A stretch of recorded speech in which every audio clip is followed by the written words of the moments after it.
저는 이제 돈도 충분히 있고 건강도 늘 챙기며 살아왔습니다. 그런데 어째서 이렇게 마음이 채워지지 않는 걸까요?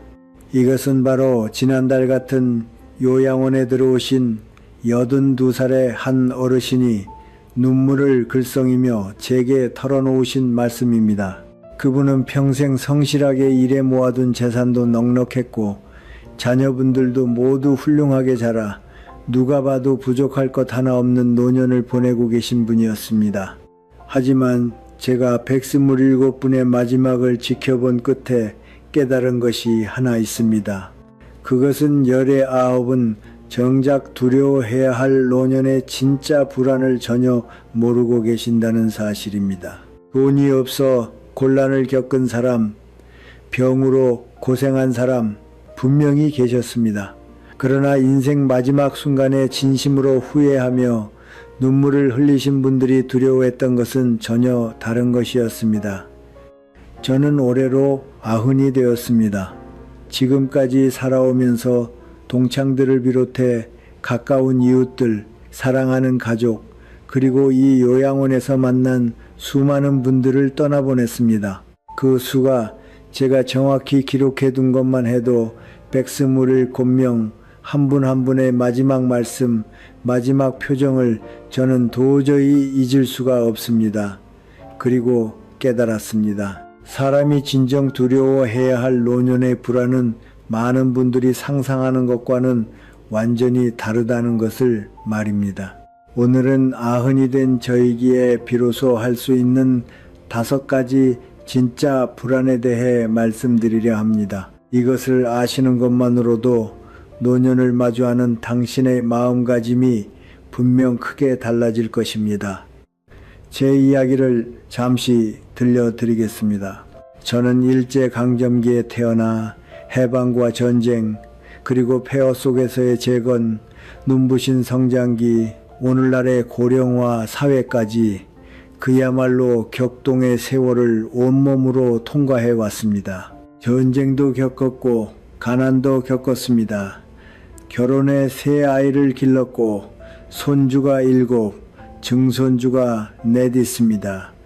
곁을 지켜주던 사람은 15년 전에 먼저 떠났고 지금은 이 요양원에서 조용한 나날을 보내고 있습니다.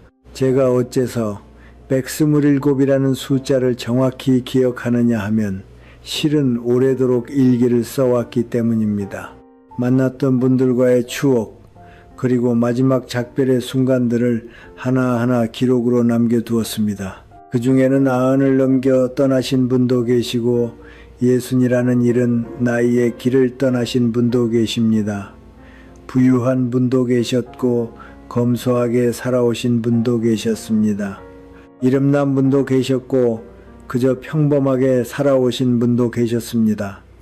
그런데 참으로 이상한 것을 발견했습니다. 세상을 떠나기 전 행복한 인생이었다고 진심으로 말할 수 있었던 분과 마지막까지 무언가에 시달리던 분의 차이는 돈도 지위도 건강 상태도 아니었습니다. 그렇다면 그것은 대체 무엇이었을까요? 어째서 많은 분들이 정작 두려워해야 할 노년의 불안을 모르는 걸까요? 그것은 우리 사회 전체가 눈에 잘 보이는 불안에만 시선을 빼앗기고 있기 때문입니다. 텔레비전을 켜면 노후 자금이 몇천 원 있어야 한다는 이야기, 잡지를 펼치면 치매 예방이니 생활습관병 대책이니 하는 특집들, 이런 정보들은 분명 중요합니다. 하지만 이것들은 말하자면 표면적인 불안에 지나지 않습니다. 제가 127분의 마지막을 지켜보며 깨달은 것은 인생의 마지막 단계에서 진정으로 사람을 괴롭히는 것은 훨씬 더 마음 깊은 곳에 자리한 보이지 않는 불안이라는 사실이었습니다. 예를 들어 제 오랜 벗이었던 한 분이 계셨습니다. 그분은 은행에서 평생 일하다 퇴직해 연금도 퇴직금도 넉넉하셨습니다. 건강도 살뜰히 챙겨 85가지 홀로 지내실 만큼 정정하셨습니다. 그런데 마지막 입원 중에 그분이 제게 하신 말씀을 저는 잊을 수가 없습니다. 돈도 건강도 그렇게 챙겨왔는데 어째서 이렇게 외로운 걸까? 어째서 이렇게 허무한 걸까? 그분은 누구나 부러워할 만한 노후 준비를 해 두셨습니다. 하지만 정작 가장 소중한 것을 놓치고 계셨던 겁니다. 저와 같은 요양원에 계신 또 다른 분은 한때 사업을 크게 하셔서 상당한 재산을 가지고 계십니다. 좋은 독실에서 편안히 지내시지만 늘 혼자 한숨을 쉬십니다. 어째서 나는 이렇게 돈이 많은데도 마음이 채워지지 않을까?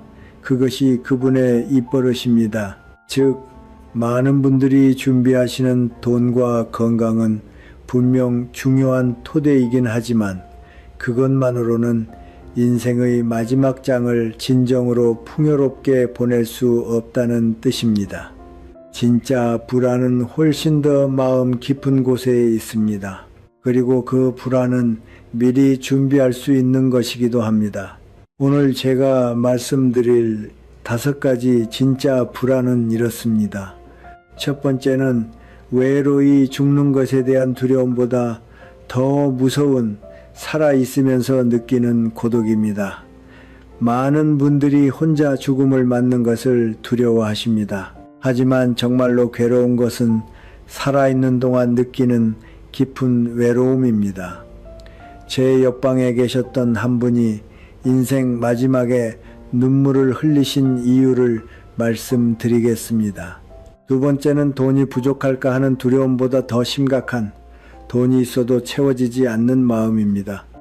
억만장자였던 제 동창이 인생 마지막에 후회한 것은 무엇이었을까요? 돈으로는 살 수 없는 진정한 풍요로움에 대해 말씀드리겠습니다. 세 번째는 병에 대한 두려움보다 더 괴로운 건강한데도 살아갈 의미를 잃는 일입니다. 86에 처음으로 사랑에 빠진 한 어르신의 이야기, 그리고 세상을 떠나기 직전 어떤 분이 마지막으로 들려준 살아있어 다행이었던 순간에 대하여, 네 번째는 가족에게 짐이 될까 하는 두려움보다 더 서글픈 가족에게서 잊히는 일입니다.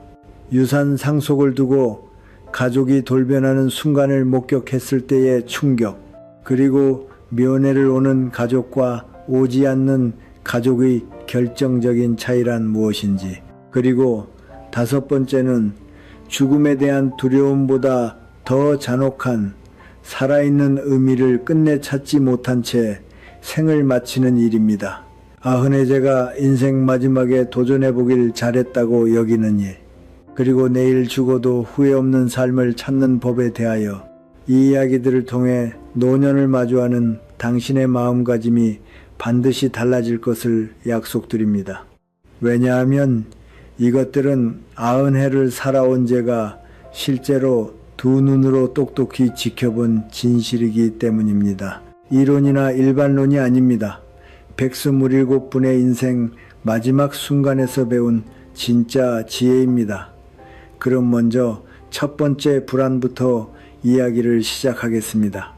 분명 당신이 상상하는 것보다 훨씬 더 깊고 그러면서도 동시에 희망으로 가득한 내용이 될 것입니다. 이렇게 많은 사람들에게 둘러싸여 있는데 어째서 이렇게 외톨이 같은 기분이 드는 걸까요? 이것은 제 옆방에 계셨던 한 어르신이 돌아가시기 사흘 전제게 하신 말씀입니다. 그분의 방에는 날마다 가족이며 친구들이 면회를 왔습니다. 요양원 직원들에게도 사랑을 받아 늘 누군가가 그분 곁에 있었습니다. 그런데도 그분은 깊은 고독에 시달리고 계셨습니다. 그리고 마지막 순간 그분이 흘리신 눈물의 의미를 저는 지금도 잊을 수가 없습니다. 그분은 이 요양원에서도 유명한 분이셨습니다. 한때 초등학교 교장을 지내셨고 95해의 긴 인생 동안 수많은 이들에게 존경을 받아오셨습니다. 자녀가 3, 손주가 5, 그야말로 대가족의 복을 누리신 분이었습니다. 요양원에 들어오신 뒤로도 그분의 인기는 변함없었습니다. 면회 오는 가족 수가 요양원에서 제일 많았고 생신날이면 방에 다 들어오지 못할 만큼 사람들이 모였습니다. 직원들도 그분을 아버지처럼 따랐습니다.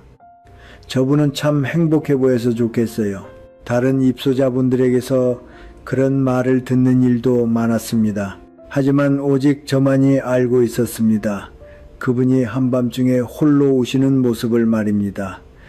어느 날 밤 제가 화장실에 가려고 일어났을 때였습니다. 복도를 걷는데 그분의 방에서 작은 흐느낌이 새어나왔습니다. 걱정이 되어 말을 건네자 그분은 눈물을 닦으며 말씀하셨습니다. 미안합니다. 깨워버렸군요. 그런데 도무지 잠이 오질 않아서요. 이렇게 많은 사람들이 나를 찾아와 주는데 어째서 이렇게 외로운 건지 모르겠습니다. 그날 이후 그분과 저는 한밤중에 자주 이야기를 나누게 되었습니다. 그리고 그분의 진짜 괴로움이 조금씩 보이기 시작했습니다. 그분은 분명 많은 이들에게 사랑받고 계셨습니다. 하지만 그분이 느끼던 것은 사랑받는다는 실감이 아니라 사람들이 자신을 어려워하고 조심스러워한다는 무게였습니다. 다들 제게 친절히 대해줍니다. 그런데 정작 제 진짜 마음을 알아주는 사람은 없는 것 같아요. 약한 소리를 하면 걱정을 끼치게 되고 때를 쓰면 폐를 끼치게 됩니다. 그래서 늘 괜찮다 하고 마는 겁니다. 그분은 95해 동안 늘 주변 사람들을 배려하며 살아오셨습니다. 교장으로서, 아버지로서, 할아버지로서 언제나 강한 사람이고자 했고 모두를 떠받치는 존재이고자 하셨습니다. 그러나 나이가 들수록 그 역할이 무거운 짐이 되어버린 것입니다. 사실은 약한 소리를 하고 싶을 때도 있고 사실은 기대고 싶을 때도 있다. 하지만 지금까지 의지가 되어준 위치에서 그것을 할 수가 없다. 그런 그분의 마음 깊은 곳에는 깊은 고독이 고여 있었던 것입니다. 돌아가시기 전날 그분이 마지막으로 제게 하신 말씀이 있습니다. 나는 95해 동안 진짜 내 모습을 누구에게도 보여주지 못했습니다. 그렇게 사랑받았는데도 진정한 의미에서 이해받은 적은 없었어요. 그것이 가장 괴로운 일이었습니다. 그분은 수많은 사람들에게 둘러싸여 있으면서도 살아있는 채로의 고독을 느끼고 계셨던 것입니다. 그분의 장례식에는 정말 많은 이들이 찾아왔습니다. 제자분들, 이웃들, 요양원 관계자들 모두가 그분을 향한 감사의 마음을 저마다 입에 담았습니다. 하지만 저는 복잡한 심정으로 그 광경을 바라보았습니다. 그분은 분명 많은 이들에게 사랑받고 존경받았습니다. 그러나 정작 그분 자신은 그 사랑을 충분히 느끼지 못한 채 길을 떠나고 만 것입니다. 그 후 저는 다른 분들의 작별 또한 수없이 겪었습니다. 그리고 깨달은 것이 있습니다. 진정으로 사랑받고 진정으로 만족하며 떠나는 분들에게는 한 가지 공통된 특징이 있었습니다. 그것은 있는 그대로의 자신을 받아들여준 경험이 있다는 것이었습니다. 예를 들어 저와 같은 요양원에 계셨던 한 어르신이 떠오릅니다. 그분은 앞서 말씀드린 교장 선생님과는 사뭇 달라 결코 번듯한 분은 아니었습니다. 때로 때도 쓰시고 불평도 많으셨으며 면회 오는 가족도 저거 언뜻 보면 복이 많다고는 할 수 없었습니다. 하지만 그분에게는 따님이 한 분 계셨고 그 따님이 한 달에 한 번은 반드시 면회를 왔습니다. 그 따님과 그분의 대화를 듣고 있노라면 그분은 거리낌 없이 약한 소리를 하셨습니다. 오늘은 몸이 안 좋아서 아침부터 기분이 안 좋다. 요양원 밥이 입에 안 맞아 한 소리 하고 말았어. 요즘은 죽는 게 무서워 견딜 수가 없구나. 보통이라면 가족에게 걱정 끼치지 않으려 감춰버릴 법한 이야기를 그분은 솔직하게 털어놓으셨습니다. 그리고 따님은 결코 그런 말씀 마세요 라고 하지 않았습니다. 그러셨구나. 힘드셨겠다. 아버지가 그렇게 느끼시는 건 당연한 거예요. 무서운 게 당연해요. 저도 무서운걸요. 따님은 아버지의 약함도 푸념도 불안도 전부 받아들였습니다. 그분이 돌아가실 때 저는 그 마지막 순간을 함께 했습니다. 그분은 따님의 손을 꼭 잡으며 이렇게 말씀하셨습니다. 고맙다. 내 덕분에 마지막까지 나답게 있을 수 있었어. 그리고 평온한 표정으로 길을 떠나셨습니다. 저는 이 차이를 깨달았습니다. 많은 사람에게 사랑받는 것과 깊이 이해받는 것은 전혀 다른 일이라는 것을 말입니다. 진정으로 사랑받은 사람이란 반드시 많은 이들에게 둘러싸인 사람이 아닙니다. 단 한 사람이라도 있는 그대로의 자신을 받아들여주는 사람이 있는 사람입니다. 교장 선생님은 많은 이들에게 사랑받았지만 훌륭한 교장, 의지가 되는 아버지, 자상한 할아버지로서 사랑받았습니다. 하지만 약한 소리를 하는 모습, 불안해하는 모습, 때로는 푸념하고 싶어하는 모습을 받아들여주는 사람은 없었던 것입니다. 반면 그 따님을 둔 어르신은 많은 이들에게 둘러싸이진 않았지만 단 한 사람이 그분의 전부를 받아들여 주었습니다. 이 차이가 인생 마지막의 만족감을 크게 좌우하는 것입니다. 그렇다면 어떻게 해야 살아있는 채로의 고독을 막을 수 있을까요? 아흔해를 살며 수많은 분들의 경험을 지켜본 제가 배운 것을 말씀드리겠습니다. 먼저 가장 중요한 것은 완벽하지 않은 자신을 보여줄 용기를 갖는 일입니다. 우리는 오랜 세월 사회 속에서 역할을 연기하며 살아왔습니다. 부모로서, 직업인으로서, 한 지역의 일원으로서, 그리고 그 역할을 온전히 해내려는 가운데 약한 자신, 불완전한 자신을 감추는 것이 습관이 되어버린 것입니다. 하지만 노년이 되면 그 갑옷을 조금씩 벗어 던질 필요가 있습니다. 저는 지금 이 요양원에서 많은 분들과 어울리고 있는데 의식적으로 완벽하지 않은 제 모습을 보이려 하고 있습니다. 오늘은 몸이 안 좋아 좀 약한 소리를 하게 해주세요. 건망증이 심해져서 한심해지는군요. 가끔 앞날을 생각하면 불안해집니다. 이런 속내를 믿을 만한 사람에게 털어놓으려 하고 있습니다. 처음에는 용기가 필요했습니다. 여태껏 야무진 사람이라 여겨졌는데 약한 부분을 보이면 실망하지 않을까 걱정스러웠습니다. 하지만 막상 해보니 정반대의 일이 일어났습니다. 주변 사람들이 제게 더욱 친근감을 느껴주게 된 것입니다. 어르신도 같은 걸로 고민하시는군요. 저도 그랬어요. 함께 있으면 마음이 놓입니다. 그런 말을 들을 수 있게 되었습니다. 그리고 깨달았습니다. 사람은 완벽한 사람보다 조금은 불완전하고 인간미 있는 사람에게 더 정을 느낀다는 것을 말입니다. 두 번째로 중요한 것은 듣는 것보다 들어주는 것의 가치를 이해하는 일입니다. 우리 세대는 남의 이야기를 잘 들어주는 것이 미덕이라 배워왔습니다. 분명 그것은 중요한 일입니다. 하지만 때로는 자신의 이야기를 들어주도록 하는 것 또한 그만큼 소중한 일입니다. 저는 일주일에 한 번 이 요양원에 와주는 한 자원봉사자와 이야기 나누는 것을 낙으로 삼고 있습니다. 그분은 저보다 10살이나 아래지만 제 이야기를 정말 정성껏 들어주십니다. 옛 추억, 지금의 심정, 앞날에 대한 불안, 어떤 이야기든 그분은 끝까지 들어주십니다. 그리고 그러셨군요. 정말 힘드셨겠어요. 하고 제 마음에 가만히 다가와 주십니다. 그분과 이야기를 나눈 뒤에는 늘 마음이 가벼워집니다. 내 존재가 인정받고 있다는 실감이 차오르는 것입니다. 세 번째로 중요한 것은 새로운 관계를 맺을 용기를 갖는 일입니다. 나이가 들면 아무래도 새로운 인간관계를 맺는 것이 귀찮아지기 마련입니다. 이제와 새 친구를 사귀어 봐야 어차피 오래가지 못한다, 그렇게 생각하기 쉽습니다. 하지만 저는 85세 이 요양원에서 새로운 벗을 만났습니다.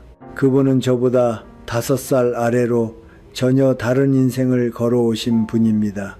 처음에는 인사나 나누는 사이였지만 어느 날 그분이 홀로 오시는 모습을 보았습니다.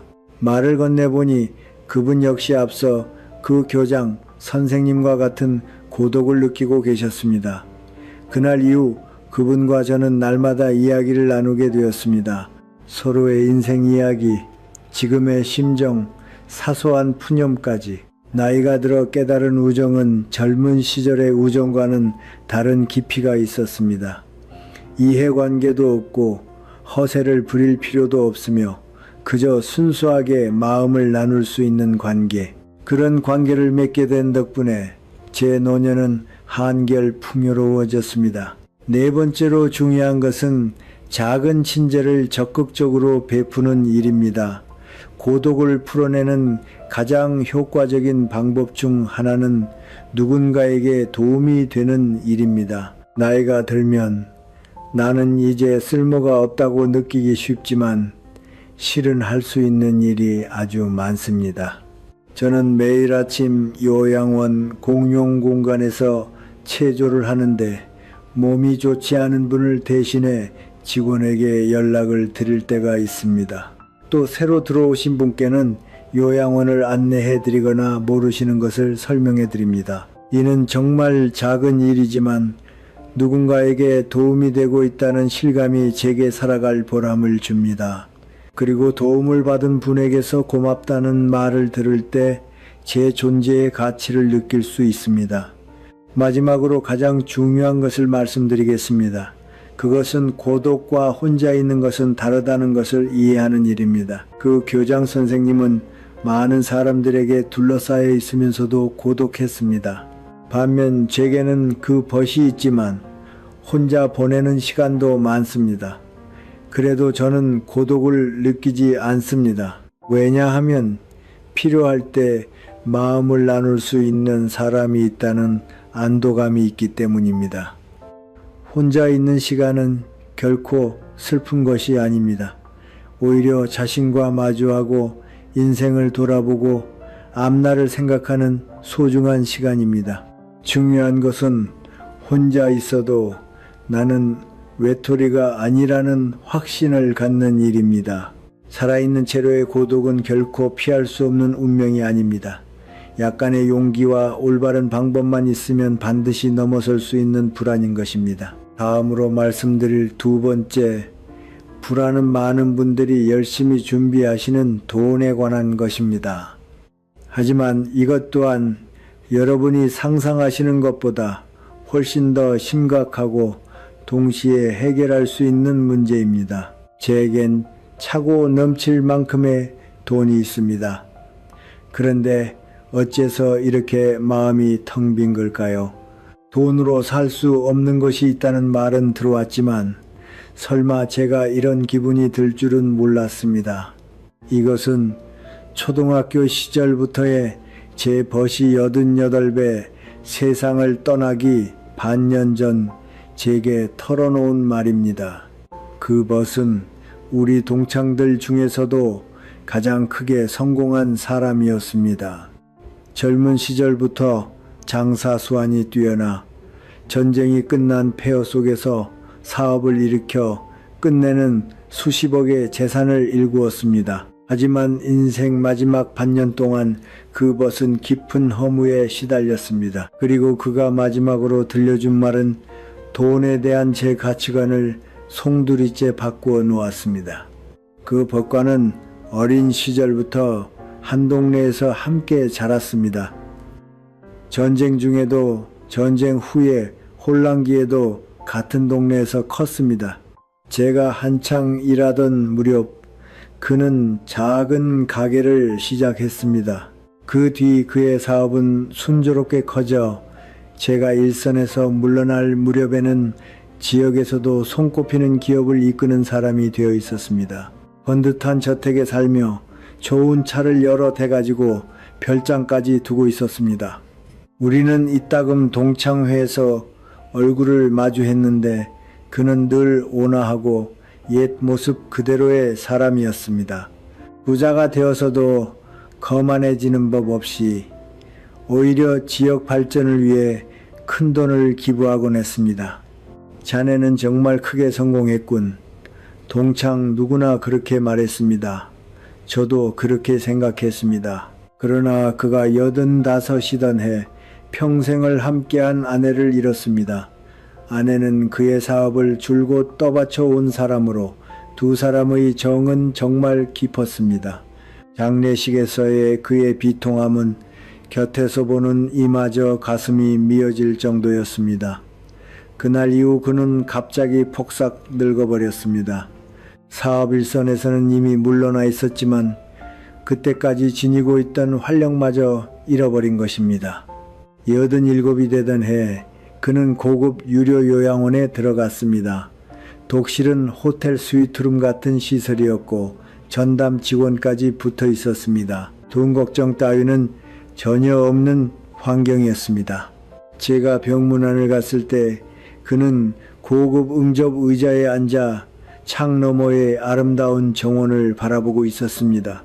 하지만 그 표정에는 깊은 그늘이 드리워져 있었습니다. 오랜만이군. 정정해 보여 다행일세.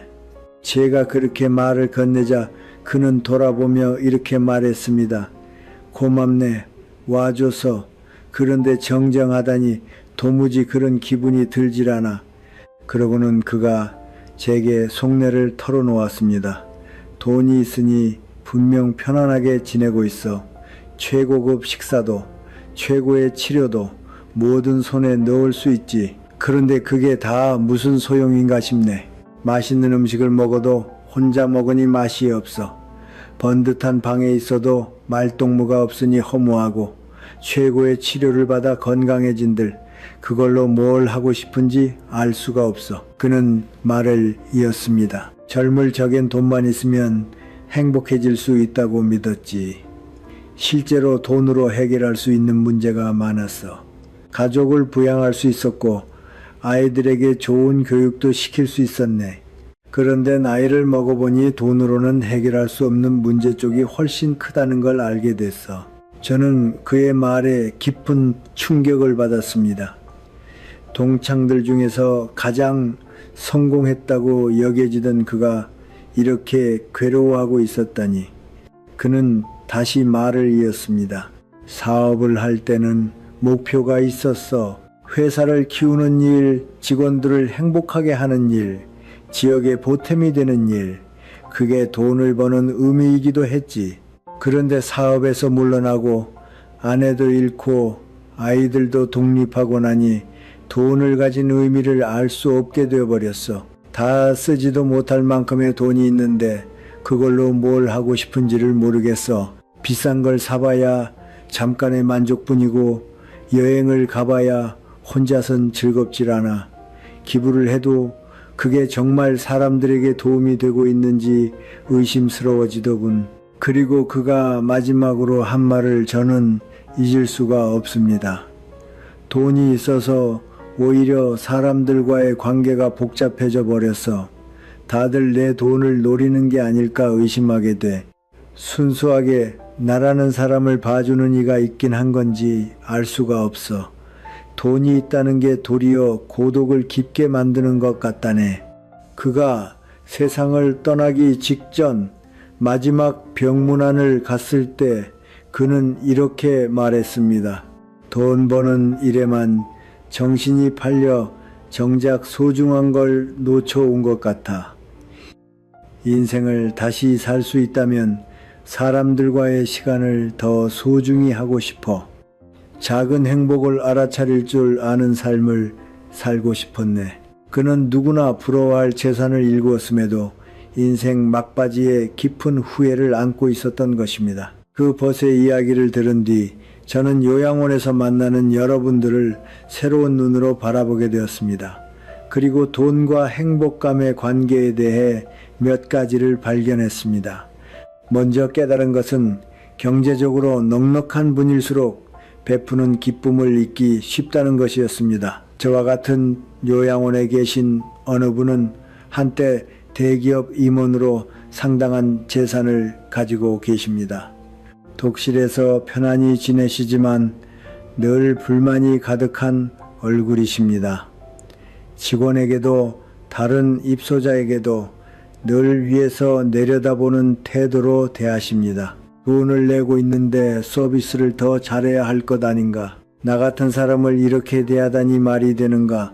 그런 말을 입에 달고 사십니다. 그분에게는 아들이 둘 있지만 면회를 오는 건 1년에 몇 번뿐입니다. 와서도 그분은 아들들에게 타박만 하십니다. 더 자주 와야 할 것 아니냐. 나를 돌보는 건 당연한 의무다. 내가 너희에게 드린 돈이 얼마인 줄 아느냐.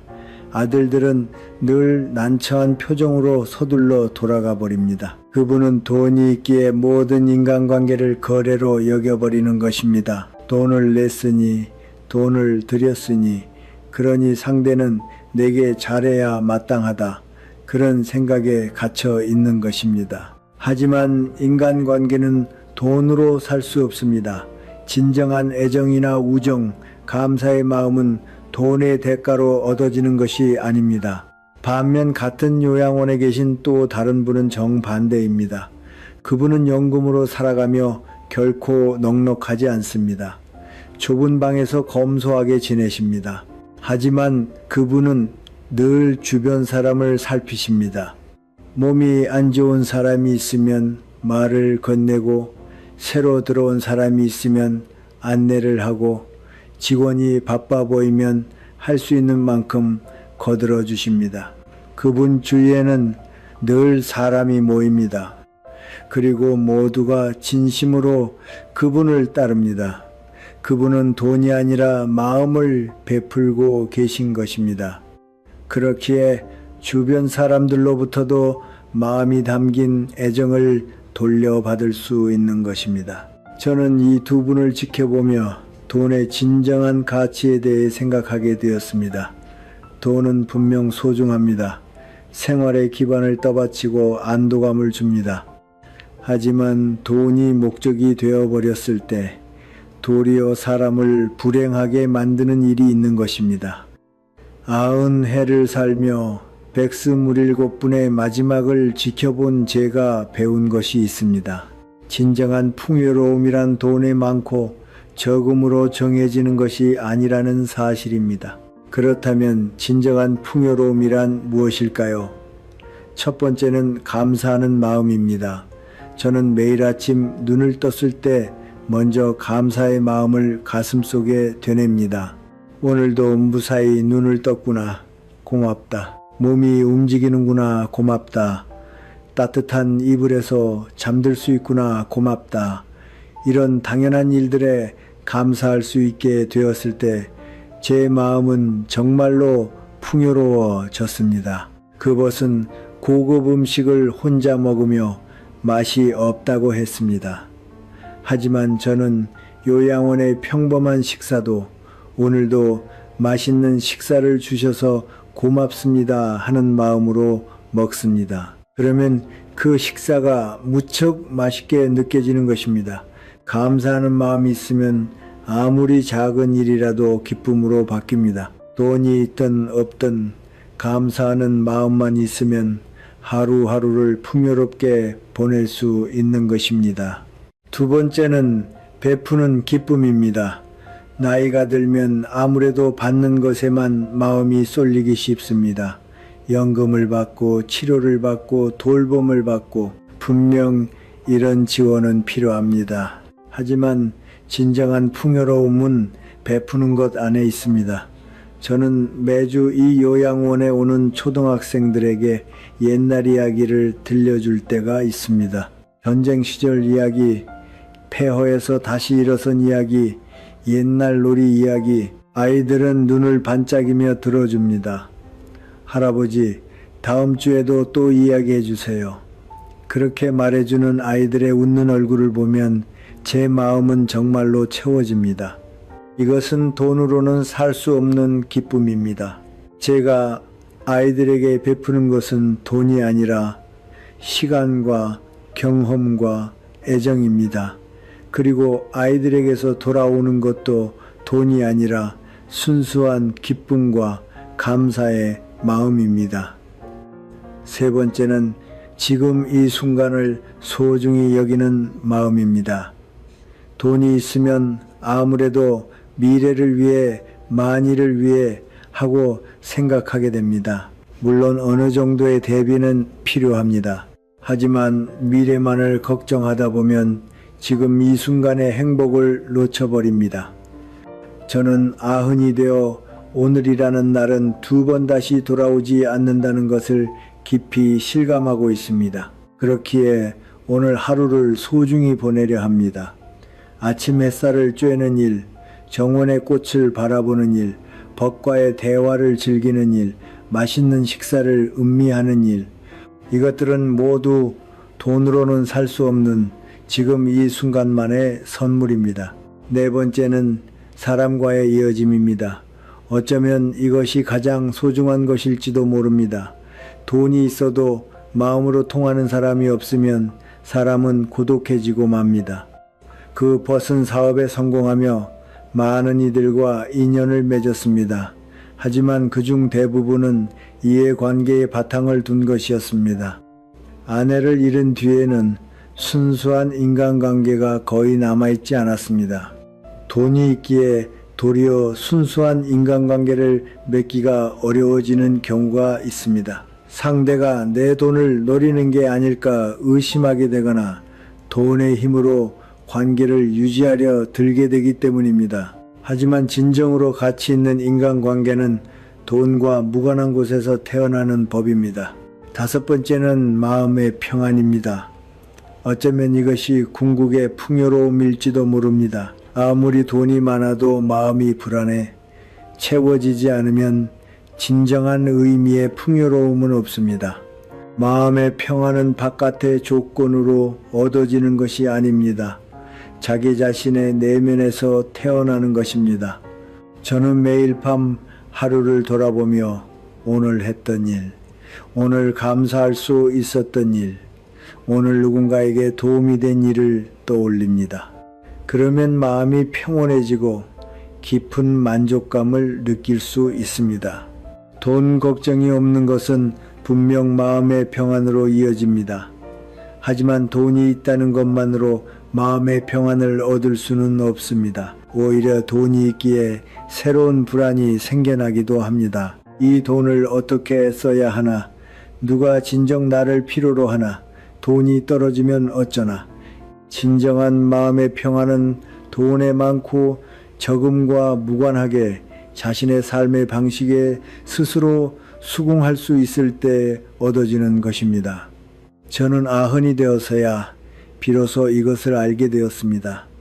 젊을 적엔 저도 돈만 있으면 행복해질 수 있다고 생각했습니다. 하지만 진정한 풍요로움은 전혀 다른 곳에 있었던 것입니다. 그 벗의 후회를 헛되이 하지 않기 위해서라도 앞으로 노년을 맞이할 여러분께서는 돈 이외의 풍요로움에도 눈을 돌려주셨으면 합니다. 돈은 소중합니다. 하지만 돈이 전부는 아닙니다. 진정한 풍요로움을 이해하는 것으로 돈에 대한 불안도 분명 가벼워질 것입니다. 다음으로 말씀드릴 세 번째, 불안은 많은 분들이 가장 두려워하시는 건강에 관한 것입니다. 하지만 이것 또한 여러분이 생각하시는 것보다 훨씬 더 깊은 문제가 있습니다. 제 몸은 아직도 정정합니다. 혈압도 정상, 검사 결과도 문제 없습니다.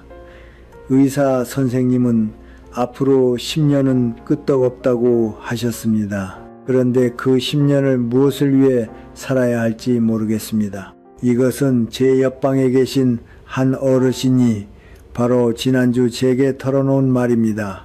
그분은 날마다 거르지 않고 산책을 하시고 식사에도 신경 쓰시며 누구보다 건강을 챙기는 분이십니다. 실제로 그 연세로는 보이지 않을 만큼 정정하셔서 요양원 안에서도 건강왕이라 불리실 정도입니다. 그런데 그런 그분이 깊은 허무에 시달리고 계십니다. 이것은 많은 분들이 놓치고 있는 노년의 정말 무서운 불안 중 하나입니다. 이 이야기를 하기 전에 먼저 제 옆방에 계신 또 다른 어르신의 이야기를 들려드리겠습니다. 그분은 올해 88이 되시는데 2년 전 86이던 해에 인생에서 처음으로 사랑을 경험하셨습니다. 그분은 젊은 시절 결혼해 성실하게 가정을 지켜오셨습니다. 하지만 남편과의 관계는 어느 쪽인가 하면 의무와 책임의 바탕을 둔 것이었다고 합니다. 연애라는 감정을 맛본 적은 평생 단 한 번도 없었다고 하셨습니다. 남편이 10년 전에 세상을 떠난 뒤 그분은 이제 내 인생도 끝이구나 하고 여기셨다고 합니다. 건강에는 신경 쓰셨지만 그것은 폐를 끼치지 않기 위해서였지 즐겁게 살기 위해서는 아니었습니다. 그런 그분에게 뜻밖의 일이 찾아온 것은 2년 전이었습니다. 요양원에 새로 들어오신 한 남자분과의 만남이었습니다. 그분은 한때 교사를 지내셨고 그 어르신보다 3살 위로 부인을 여의고 홀로 들어오셨습니다. 처음에는 인사나 나누는 사이였는데 어느 날 그분이 정원의 꽃을 바라보고 있을 때 그 남자분이 말을 건네셨다고 합니다. 참 고운 꽃이네요. 꽃 이름을 잘 아십니까? 그것을 계기로 두 분은 날마다 정원에서 꽃을 보며 이야기를 나누게 되었습니다. 그분은 식물에 밝아 여러 가지를 알려주셨고 그 어르신도 그분의 자상한 인품에 마음이 끌려갔습니다. 어느 날 그분이 제게 말씀하셨습니다. 이게 사랑인 걸까요? 86이 되어 설마 이런 마음이 들 줄은 몰랐습니다. 아침에 눈을 뜨면 그분을 만날 수 있다는 게 기뻐서 어쩔 줄을 모르겠어요. 그분이 몸져 누우셨을 땐 걱정이 되어 잠을 못 잤습니다. 꼭 젊은 사람 같지요. 그분의 표정은 그전과는 완전히 달랐습니다. 눈가가 빛나고 뺨에는 옅은 홍조가 돌아 마치 소녀 같았습니다. 사랑이라니 당치도 않은 일이라 여겼습니다. 그런데 이렇게 마음이 설레는 일이 다 있군요. 하루하루가 즐겁고 살아있다는 느낌이 듭니다. 두 분은 손을 잡고 산책을 하고 함께 식사를 하며 마치 젊은 연인처럼 지내고 계십니다. 주변 직원들도 흐뭇하다며 따뜻하게 지켜봅니다. 88이 되어 처음으로 정말 살아있다는 실감을 맛보고 있습니다. 건강하지만 허무했던 나날에서 병이 들 위험이 있어도 충만한 나날로 바뀌었어요. 사랑에는 나이가 상관없군요. 그분의 변화를 지켜보며 저는 깨달았습니다. 건강한 것과 살아갈 보람을 느끼는 것은 전혀 다른 일이라는 것을 말입니다. 127분의 마지막을 지켜본 가운데 저는 한 가지를 깨달았습니다. 병으로 고생하면서도 마지막에 행복했다고 말할 수 있는 사람과 건강했는데도 허무했다고 하는 사람이 있다는 것입니다. 지난해에 세상을 떠나신 한 어르신이 계셨습니다. 그분은 마지막 1년을 암과 싸우셨습니다. 통증도 있고 기력도 쇠하셨지만 끝까지 앞을 향하셨습니다. 돌아가시기 사흘 전 저는 마지막 대화를 나누었습니다. 저는 행복했습니다. 병이 든 것은 괴로웠지만 덕분에 정말 소중한 것을 알게 되었어요. 어떤 것이냐고 제가 묻자 그분은 이렇게 답하셨습니다. 가족이 이렇게나 나를 사랑해 주었다는 것, 친구들이 마지막까지 곁을 지켜주었다는 것, 직원분들이 친절하게 대해주었다는 것, 그리고 여태껏 당연하게 여겼던 아침, 햇살이며 새소리며 꽃향기가 이토록 아름다운 것이었다는 것. 병이 들기 전까지 저는 하루하루를 기계처럼 보내고 있었습니다. 건강했지만 살아있다는 실감이 없었어요. 그런데 시한부 선고를 받고서야 비로소 살아있다는 것의 의미를 알게 된 겁니다. 그분은 말을 이었습니다. 어제 손주가 면회를 왔습니다. 할아버지 고마워요 하고 말해 주었어요. 제가 손주에게 무엇을 해 주었는지는 모르겠지만 손주가 저를 필요로 해준다는 걸 알았습니다. 이보다 더한 행복은 없습니다. 그분은 병이 들었지만 살아갈 의미를 또렷이 느끼고 계셨습니다. 반면 건강한데도 살아갈 의미를 잃어버린 분들도 많이 계십니다. 앞서 말씀드린 그 옆방 어르신도 그중 한 분입니다. 건강하시지만 매일 같은 일의 반복으로 무엇을 위해 사는지 모르겠다며 괴로워하십니다. 일어나서 식사를 하고 산책을 하고 텔레비전을 보고 다시 식사를 하고 잠을 잔다. 그 반복입니다. 건강을 위해 하는 일뿐 마음이 설레는 일이 없습니다. 저는 그분께 앞서 그 사랑에 빠진 어르신의 이야기를 들려드렸습니다. 그리고 이렇게 말했습니다. 건강은 수단이지 목적이 아닙니다. 건강한 몸으로 무엇을 하고 싶은지, 누구와 시간을 보내고 싶은지, 어떤 경험을 하고 싶은지 그것을 찾는 일이 더 중요한 것입니다. 90해를 살며 마지막까지 빛났던 분들에게는 한 가지 공통점이 있었습니다. 그것은 나이와 상관없이 새로운 일에 끊임없이 도전하셨다는 것입니다. 앞서 그 86의 첫사랑도 그중 하나지만 다른 멋진 예들도 있습니다. 82의 그림을 시작하신 분이 계십니다. 그분은 이 나이에 무슨 그림이냐 하셨지만 요양원의 미술교실에 한번 나가보셨습니다. 처음에는 서툴렀지만 차츰 늘어 지금은 요양원 복도에 작품이 걸려 있습니다. 서툴러도 괜찮아요. 색을 칠하는 시간이 즐거워 견딜 수가 없어요. 다음엔 어떤 그림을 그릴까 생각하면 설렙니다. 85세 시를 짓기 시작하신 분도 계십니다. 그분은 날마다 산책을 하며 계절이 바뀌는 모습을 짧은 시에 담으십니다. 몇 글자 안 되는 짧은 시 안에 제 마음을 담는 게 어렵지만 그게 재미있어요. 오늘은 어떤 발견이 있을까 생각하면 산책도 즐거워집니다. 87의 봉사활동을 시작하신 분도 계십니다. 그분은 일주일에 한 번 동네 초등학교에서 옛날 이야기를 들려주십니다. 아이들의 웃는 얼굴을 보면 저도 기운이 납니다. 제 이야기를 기다려주는 아이가 있다고 생각하면 힘내서 건강해야지 싶어요. 이분들에게 공통된 것은 건강한 것의 목적이 분명하다는 점입니다. 그림을 그리기 위해 건강하고 싶다. 시를 짓기 위해 계속 걷고 싶다. 아이들에게 이야기를 들려주기 위해 정정하고 싶다. 건강은 목적이 아니라 하고 싶은 일을 이루기 위한 수단인 것입니다. 또 하나의 공통점은 사람과의 이어짐을 소중히 하신다는 점입니다. 미술 교실에서 동물을 얻은 분, 시를 짓는 벗들과 어울리는 분, 아이들과의 만남을 즐기는 분, 모두 새로운 활동을 통해 새로운 인간관계를 맺고 계십니다. 그리고 가장 소중한 공통점은 완벽하지 않아도 좋다고 여긴다는 것입니다. 그분들의 그림이 결코 화가 수준은 아닙니다. 시도 문학상을 받을 정도는 아닙니다. 옛날 이야기도 전문 낭독에는 미치지 못합니다. 하지만 그래도 괜찮은 것입니다. 잘하고 못하고가 아니라 하고 있는 일이 즐겁다.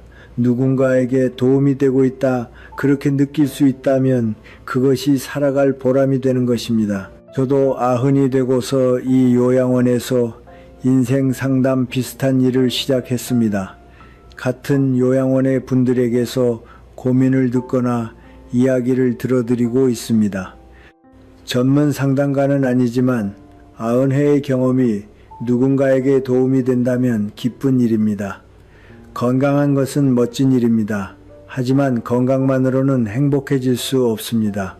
건강함을 살려 무언가에 도전하고 누군가와 이어지고 작더라도 자기 나름의 목표를 갖는다. 그렇게 함으로써 건강한데도 허무하다는 불안에서 벗어나 건강하기에 할 수 있는 일에 눈을 돌릴 수 있게 되는 것입니다. 나이가 든다는 것은 결코 쇠하기만 하는 일이 아닙니다. 새로운 가능성과 만나는 일이기도 합니다. 그 86의 첫사랑처럼 몇 살이 되어도 인생에는 놀라움과 기쁨이 기다리고 있는 것입니다. 다음으로 말씀드릴 네 번째 불안은 가족과의 관계에 관한 것입니다. 이것 또한 많은 분들이 상상하시는 것보다 훨씬 더 복잡하고 심각한 문제입니다. 아들이 어제 면회를 왔습니다. 그런데 30분도 안 되어 일이 있다며 돌아가 버렸어요. 저를 이제 필요 없는 사람이라 여기는 걸까요? 이것은 저와 같은 요양원에 계신 한 어르신이 눈물을 글썽이며 제게 들려준 말입니다. 그분에게는 아들이 셋 있는데 모두 번듯하게 성공하셨습니다. 요양원 비용도 넉넉히 대주셔서 물질적으로는 아무 부족함이 없습니다. 하지만 그분이 진정 바라는 것은 돈이 아닙니다. 가족의 애정과 관심입니다. 많은 분들이 노년에 두려워하시는 것은 가족에게 짐이 되는 일입니다. 하지만 정말로 괴로운 것은 짐이 되는 일이 아니라 가족에게서 잊히고 더는 필요한 존재가 되지 못하는 일입니다. 제가 이 불안의 심각함을 이해하게 된 것은 5년 전 목격한 어떤 일이 계기였습니다. 제 오랜 벗이었던 한 분이 세상을 떠났을 때의 일입니다. 그분은 한평생 성실하게 일의 가족을 부양하고 작지만 땅과 집을 남기셨습니다. 그분에게는 아들이 둘 있었고 둘 다 결혼해 가정을 꾸리고 있었습니다. 그분이 살아계신 동안에는 한 달에 한 번은 반드시 얼굴을 비추며 아버지 건강만은 챙기세요 하고 따뜻한 말을 건네곤 했습니다. 그분은 아들들을 정말 자랑스러워 하셨습니다. 우리 아들들은 다정해서 잘 챙겨준다네. 그렇게 제게 자주 말씀하셨습니다. 그런데 그분이 돌아가시자 상황이 돌변했습니다. 장례식 다음날 저는 그분의 댁에 분향을 하러 갔습니다. 그러자 그 자리에서 두 아들이 유산을 놓고 격렬하게 다투고 있었습니다. 땅은 내가 갖겠다. 너는 현금으로 만족해라. 왜 형만 이득을 봐? 똑같이 나눠야 할 것 아니야. 내가 아버지를 더 많이 모셨다. 그런 거 없어. 나도 한 달에 한 번씩 들렀어. 그 다툼은 차마 보기 힘든 것이었습니다. 그분이 아끼던 물건들을 마치 쓰레기처럼 다루며 돈으로 환산할 수 있는지 없는지로만 따졌습니다. 그분 아내의 유품인 반지까지 팔면 얼마가 되겠냐고 따지는 것을 보고 저는 가슴이 아팠습니다. 그리고 가장 충격이었던 것은 큰아들이 한 말이었습니다. 아버지도 너무 오래 사셨어. 좀 더 일찍 돌아가셨으면 상속세도 쌌을 텐데. 저는 제 귀를 의심했습니다. 그 다정하던 아들들이 아버지를 이런 식으로 말하다니. 그분이 살아계실 때는 아들들에게 아버지는 소중한 가족이었습니다. 그런데 돌아가신 순간 유산을 남겨준 사람이 되어버린 것입니다. 이 일을 통해 저는 깨달았습니다. 가족의 애정이라는 것이 얼마나 무너지기 쉬운 것이 될 수 있는지를 말입니다. 그리고 많은 부모가 두려워하는 것은 살아있는 동안 가족에게서 잊히는 일이라는 것을 이해하게 되었습니다. 이 요양원에서 5년을 지내며 저는 갖가지 가족관계를 지켜보았습니다. 그리고 면회를 자주 오는 가족과 거의 오지 않는 가족 사이에는 분명한 차이가 있다는 것을 깨달았습니다. 먼저 자주 면회를 오는 가족의 특징을 말씀드리겠습니다. 어느 어르신의 따님은 일주일에 2번 반드시 면회를 옵니다. 게다가 올 때마다 2시간 넘게 머물며 그분의 이야기를 정성껏 들어줍니다. 제가 인상 깊었던 것은 따님이 그분을 대하는 태도였습니다. 그분이 같은 이야기를 몇 번이나 되풀이해도 따님은 실은 내색 하나 하지 않습니다. 그러셨어요. 아버지하고 처음 듣는 것처럼 맞장구를 칩니다. 그분이 오늘은 몸이 안 좋다고 푸념을 해도 따님은 그런 말씀 마세요 라고 하지 않습니다. 힘드시겠어요? 제가 해드릴 수 있는 게 있을까요? 하고 묻습니다. 그리고 따님은 반드시 그분에게 고맙다고 말합니다. 아버지가 건강하게 계셔 주셔서 고마워요. 저를 걱정해 주셔서 고마워요. 오늘도 만날 수 있어서 고마워요. 그분은 따님의 면회를 진심으로 기다리십니다. 딸이 오는 날은 아침부터 마음이 들떠 그렇게 제게 말씀하십니다. 반면 거의 면회를 오지 않는 가족도 있습니다. 어느 어르신의 아들은 1년에 3번 정도밖에 오지 않습니다. 와서도 30분 정도면 돌아가 버립니다. 제가 우연히 듣고 만 것인데 아들은 그분께 이런 말을 했습니다. 아버지, 정정해 보여서 안심했어요. 뭔가 곤란한 일이 있으면 직원에게 상담하세요. 저는 바빠서 자주는 못 오지만 돈 걱정은 마세요. 아들의 말에는 애정이 느껴지지 않았습니다. 마치 의무로 면회를 온 것 같았습니다.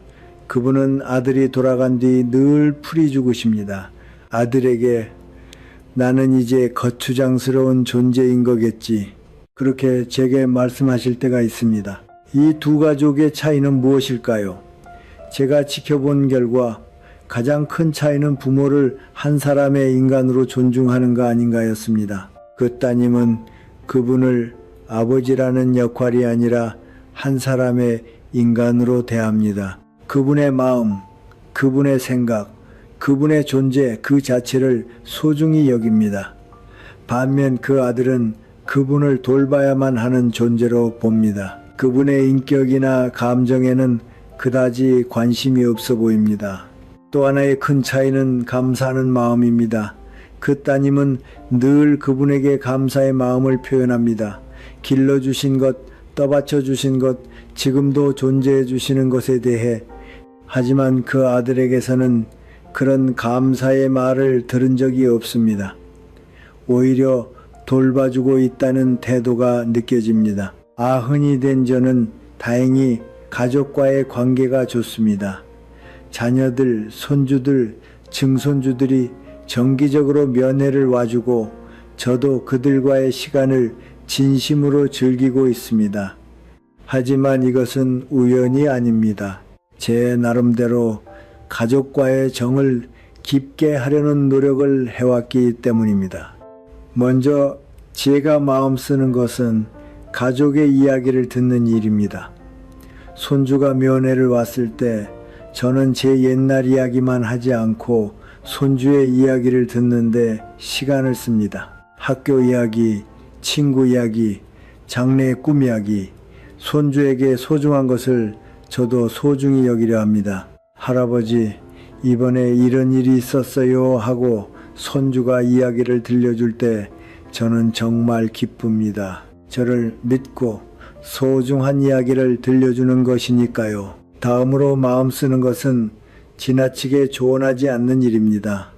나이가 들면 아무래도 인생의 선배로서 이것저것 조언하고 싶어집니다. 하지만 그것이 지나치면 상대에게 짐이 되어버립니다.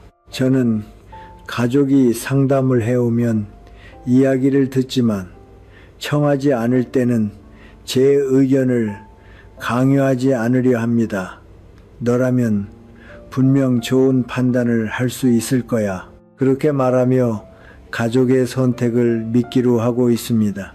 세 번째로 마음 쓰는 것은 감사를 전하는 일입니다. inform요, 인펄 와주는 것, 전화를 주는 것, 걱정해 주는 것, 당연하게 여기지 않고 반드시 고맙다고 전하려 합니다.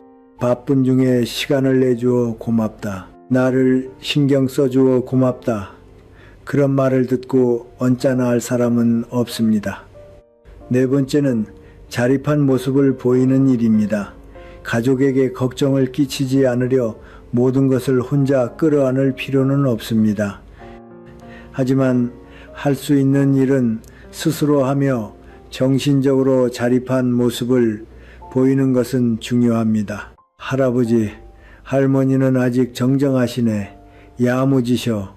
그렇게 여겨지면 가족도 안심하고 보러 와줍니다. 마지막으로 가장 소중한 것은 가족 저마다의 인생을 존중하는 일입니다. 자녀에게도 손주에게도 저마다의 인생이 있습니다. 제 사정으로 그들의 인생을 휘둘러서는 안 됩니다. 면회의 빈도도 연락하는 방식도 그들의 속도에 맞추려 합니다. 더 자주 와주었으면 하는 마음이 들 때도 있지만 그것을 요구하지는 않습니다. 그 대신 와주었을 때는 진심으로 기뻐하며 감사의 마음을 전합니다. 그렇게 하면 가족도 또 보러 가야지 하는 마음이 드는 것입니다.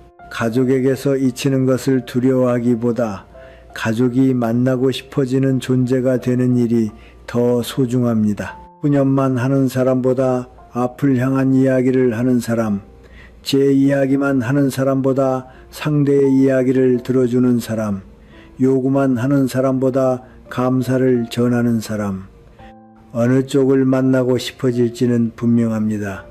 가족과의 관계는 한쪽이 일방적으로 주는 것이 아닙니다. 서로 노력해 쌓아 올리는 것입니다. 나이가 들어서도 그 노력을 계속함으로써 가족과의 정은 더욱 깊어지는 것입니다. 그리고 다음으로 마지막 불안에 대해 말씀드리겠습니다. 이것은 모든 불안의 밑바닥에 자리한 가장 심각한 문제일지도 모릅니다. 살아있는 의미를 찾지 못한 채 생을 마치는 일. 저는 이제 충분히 살았습니다. 그런데 무엇을 위해 살아왔는지 모르겠어요. 이대로 죽어버리면 제 인생은 대체 무엇이었을까요? 이것은 지난해 세상을 떠나신 한 어르신이 마지막 한 달 동안 제게 거듭 들려준 말입니다. 그분은 건강하시고 가족복도 있었으며 돈 걱정도 없으셨습니다. 하지만 인생 막바지에 깊은 허무에 시달리고 계셨습니다. 127분의 마지막을 지켜본 가운데 제 마음이 가장 아팠던 것은 이렇게 살아갈 의미에 대한 물음을 아는 채 길을 떠나시는 분들이었습니다. 그리고 동시에 이 불안이야말로 다른 모든 불안의 뿌리에 있다는 것을 깨달았습니다. 그분의 이야기를 하기 전에 먼저 제 자신의 체험을 들려드리겠습니다. 제가 아흔이 되고서 시작한 3가지 도전이 있습니다. 첫 번째는 일기를 쓰는 일입니다. 85까지 저는 일기라는 것을 써본 적이 없었습니다. 이 나이에 무슨 일기냐 싶었던 것입니다. 하지만 요양원 직원의 권유로 시작해보니 이것이 놀랄 만큼 의미 있는 경험이었습니다. 매일의 작은 일들, 느낀 것, 생각한 것을 글로 적어보니 제 인생을 한 발 물러나 바라볼 수 있게 된 것입니다. 그리고 적다 보니 깨달았습니다. 제 하루하루가 결코 무의미하지 않았다는 것을. 누군가에게 인사를 건넨 일, 꽃을 바라보며 아름답다 느낀 일, 벗의 고민을 들어준 일. 그런 작은 일들이 모두 의미 있는 일이었던 것입니다. 두 번째는 젊은이들과의 교류입니다. 요양원에는 이따금 중학생이며 고등학생이 봉사로 찾아옵니다. 처음에는 늙은이 이야기 따위 젊은 사람에겐 따분하겠지 하며 사양했습니다. 하지만 용기를 내어 말을 걸어보니 젊은이들은 제 이야기를 진지하게 들어주었습니다. 전쟁의 체험, 폐허에서 다시 일어선 이야기, 옛날의 살림살이, 교과서로는 알 수 없는 것들을 그들이 알게 되었습니다. 할아버지 시대는 힘드셨겠어요. 그렇게 말해주는 젊은이들을 보며 저는 제 경험이 누군가에게 도움이 되고 있다는 것을 실감했습니다. 지금은 한 달에 한 번 동네 중학교에서 전쟁 체험을 들려주고 있습니다. 90이 된 제게 이것은 새로운 사명입니다. 제 체험을 전함으로써 평화의 소중함을 젊은이들에게 알리고 싶다. 그렇게 생각하니 하루하루가 무척 의미 있게 느껴집니다. 세 번째는 감사의 편지를 쓰는 일입니다. 인생의 종반에 이르러 저는 여태껏 저를 떠받쳐준 많은 이들에게 제대로 감사를 전하고 싶어졌습니다. 이미 세상을 떠난 은인, 옛 동료, 이웃들, 직접 인사를 전할 수 없는 분들께 마음을 담아 편지를 썼습니다. 물론 그 편지가 닿을 일은 없습니다. 하지만 쓰는 것만으로 제 마음은 가벼워지고 감사로 채워졌습니다. 살아계신 분들에게도 새삼 감사의 편지를 썼습니다. 가족, 친구, 요양원 직원분들, 고맙다는 말을 새삼 글로 적어봄으로써 제 인생이 얼마나 많은 이들에게 떠받쳐져 왔는지를 실감할 수 있었습니다. 이런 도전들을 통해 저는 90이 되어 인생의 새로운 의미를 발견할 수 있었던 것입니다. 이제 그 어르신의 이야기로 돌아가겠습니다. 그분이 무엇을 위해 살아왔는지 모르겠다며 괴로워하실 때 저는 그분께 한 가지 질문을 드렸습니다. 젊은 시절에는 인생의 의미를 어디에서 찾으셨습니까? 그분은 답하셨습니다. 출세하는 것, 돈을 버는 것, 집을 짓는 것, 자식을 훌륭하게 기르는 것, 그런 데에 의미가 있다고 생각했습니다. 그것들은 이루셨느냐고 제가 묻자 그분은 고개를 끄덕이셨습니다. 예, 모두 이루기는 했습니다. 그런데 이루고 난 뒤에 허무함을 느끼게 된 겁니다. 저는 그분께 말씀드렸습니다. 그것은 결과에서 의미를 찾으셨기 때문이 아닐까요? 진짜 의미는 그 과정 속에 있었던 것이 아닐까요? 제가 90해를 살며 깨달은 것은 젊은 시절에 제가 품었던 인생의 의미에 대한 생각이 근본부터 잘못되었다는 것입니다. 젊을 적에 저는 무언가를 이루는 것, 무언가를 손에 넣는 것, 무언가가 되는 것에 인생의 의미가 있다고 여겼습니다. 좋은 학교에 들어가는 것, 좋은 일자리를 얻는 것, 좋은 가정을 꾸리는 것, 사회적 지위를 얻는 것. 하지만 90이 되어 깨달은 것은 인생의 의미는 그런 결과에 있는 것이 아니라 하루하루를 어떻게 사느냐 하는 그 과정에 있다는 것이었습니다. 매일 아침 눈을 떠 오늘이라는 날에 감사하는 일, 만난 이에게 다정한 말을 건네는 일, 작은 아름다움을 알아차리는 일, 누군가에게 도움이 되는 일, 자기 나름대로 끊임없이 성장하는 일, 이런 하루하루의 쌓임이야말로 인생의 진정한 의미인 것입니다.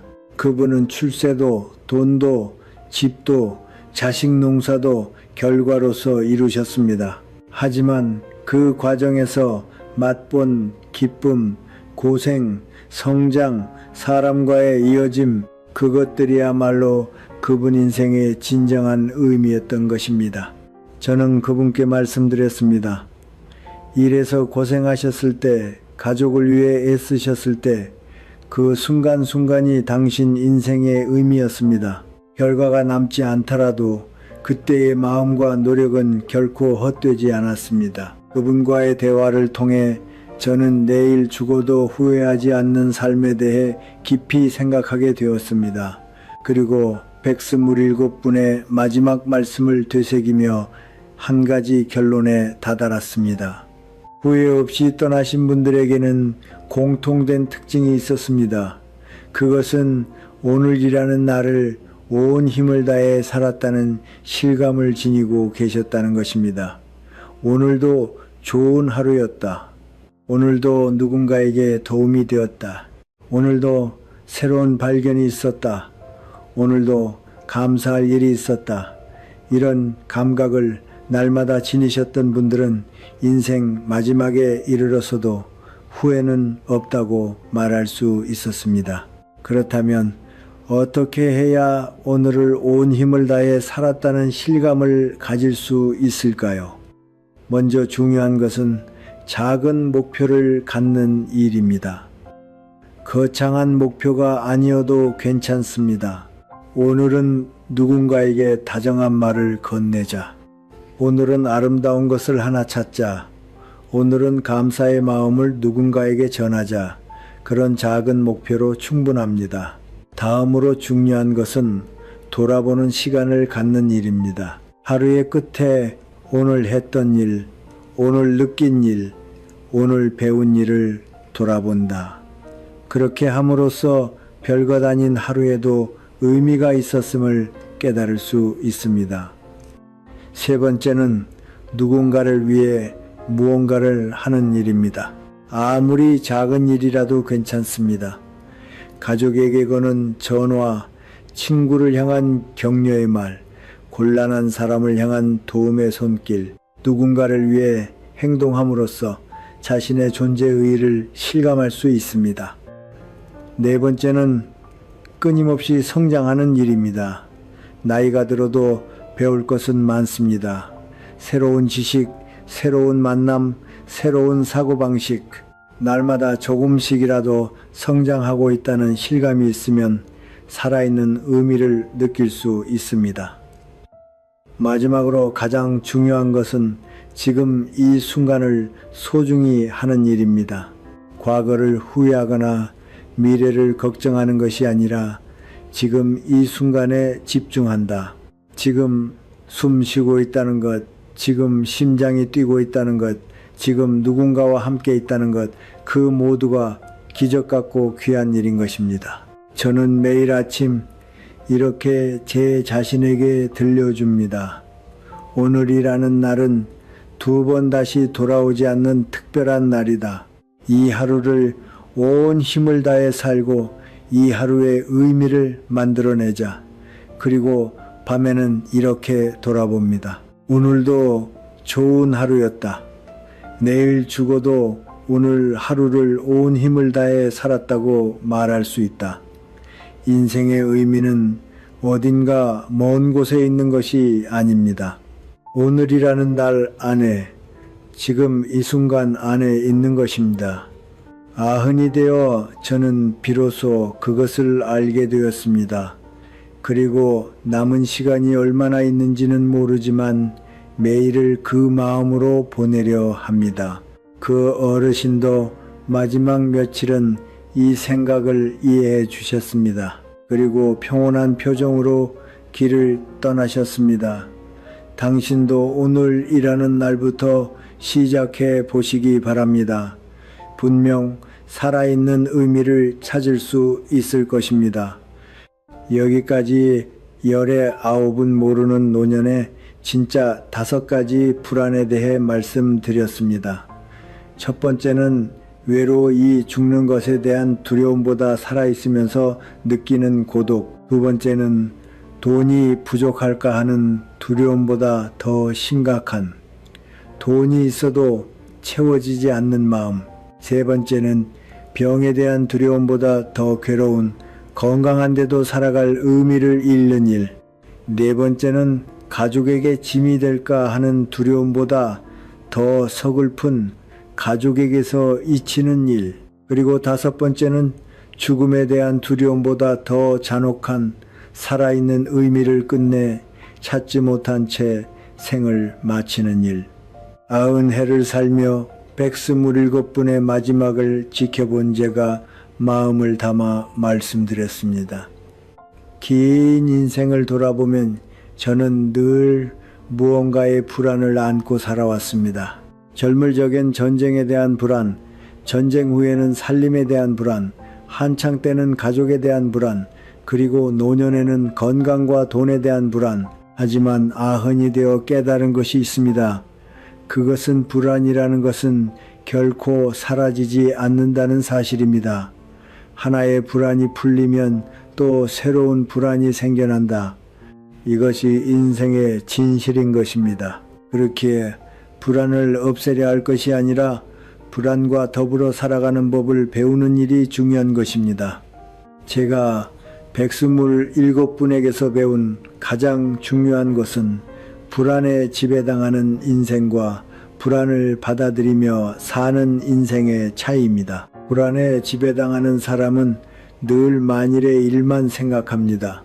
만일 돈이 떨어지면, 만일 병이 들면, 만일 혼자가 되면, 그런 만일에 대한 두려움으로 머릿속이 가득 차 지금 이 순간의 행복을 놓쳐버립니다. 반면 불안을 받아들이며 사는 사람은 불안이 있음을 인정한 뒤 지금 할 수 있는 일에 집중합니다.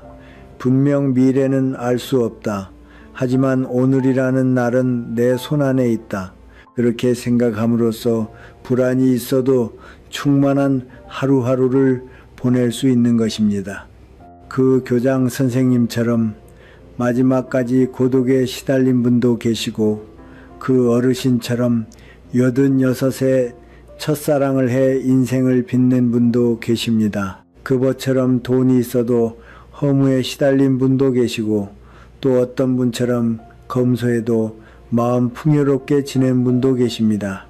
이 차이는 무엇이었을까요? 그것은 불안과 더불어 사는 지혜가 있었는가 아닌가였다고 생각합니다. 불안한 적이 아닙니다. 오히려 불안이 있기에 우리는 준비를 하고 노력을 하고 사람과의 이어짐을 소중히 하는 것입니다. 불안은 더 나은 인생을 살기 위한 길잡이인 것입니다. 그렇다면 구체적으로 어떻게 하면 이 불안들과 잘 더불어 갈 수 있을까요? 아은혜의 경험에서 오늘부터 시작할 수 있는 방법을 전해드리겠습니다.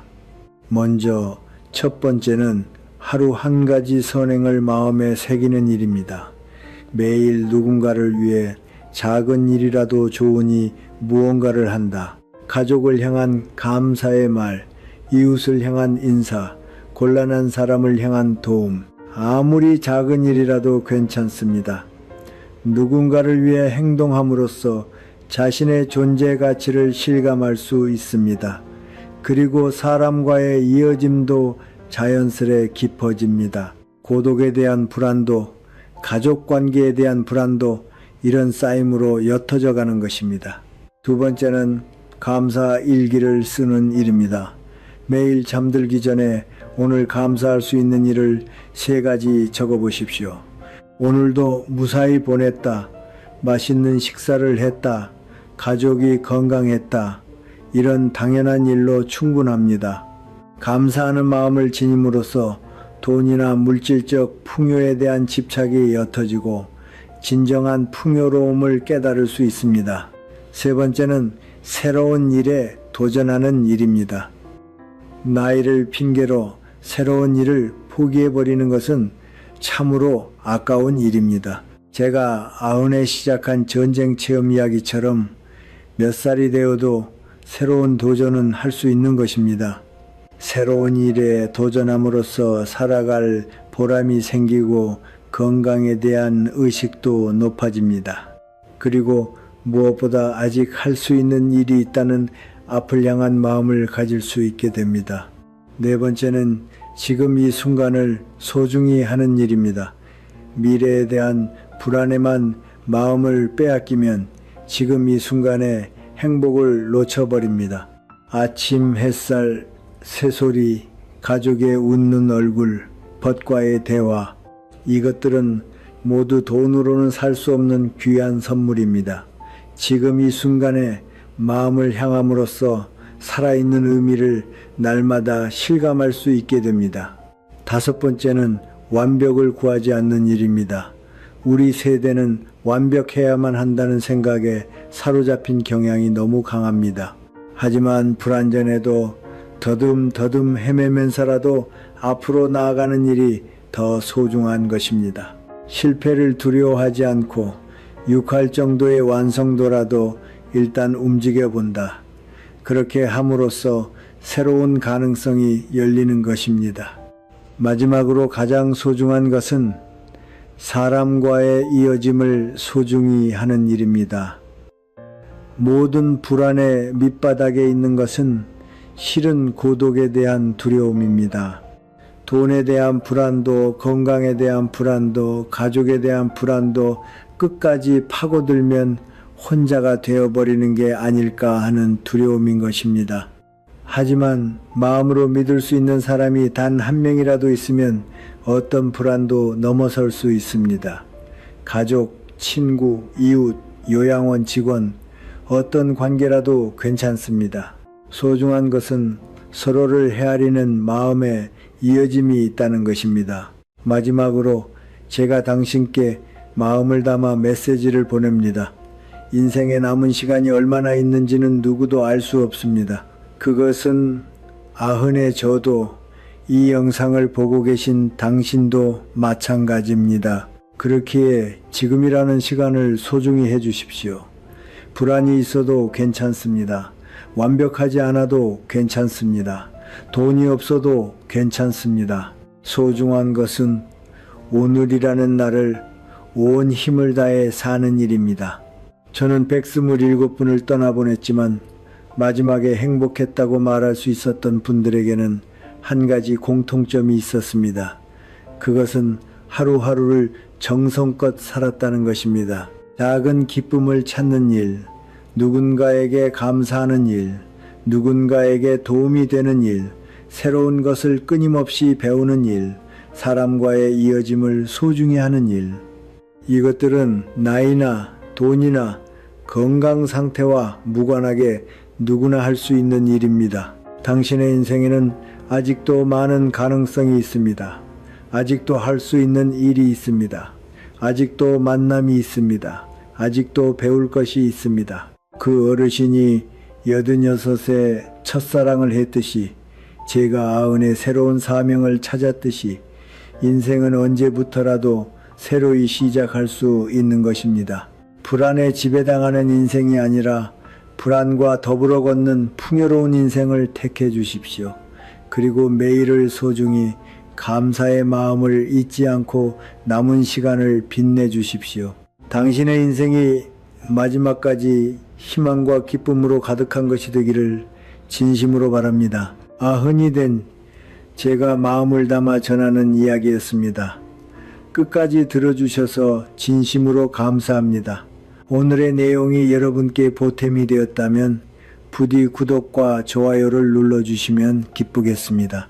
댓글로 여러분의 경험이나 소감도 들려주십시오. 한 분 한 분의 목소리가 저희에게 큰 힘이 됩니다. 앞으로도 여러분의 풍요로운 인생의 보탬이 될 수 있는 내용을 전해드리겠습니다. 다음 영상에서 또 뵙기를 기다리고 있겠습니다. 그럼 오늘도 멋진 하루 보내시기 바랍니다.